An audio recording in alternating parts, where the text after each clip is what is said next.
Tinanggal na ng mga residente ng Barangay Kapoknasan, Milaor, Camarines Sur ang steel bar na inilagay ng Philippine National Railways at iniharang sa daanan ng mga motorista at mga residente upang hindi na magdulot ng banta sa kaligtasan ng mga dumadaan. Ayon sa ilang residente na nakausap ng CSN, masyadong pasakit at abala ang inilagay na harang sa kanilang daraanan. Kailangan pa nilang umikot ng malayo para lamang makapasok sa kanilang trabaho. Talagang epekto nito, abala, tapos ikot talaga kami doon sa Medalipa. Po, shortcut talaga po ito, sir.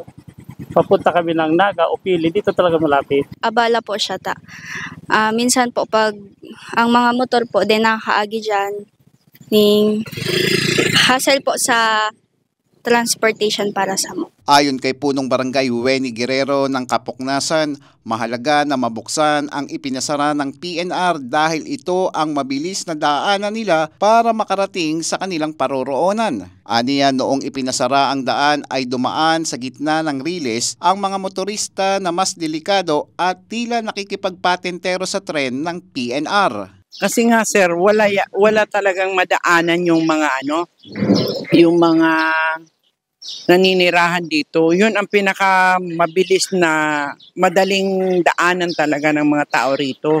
Kaya siguro binuksan nila yung ilalim para makadaan kahit motorsiklo.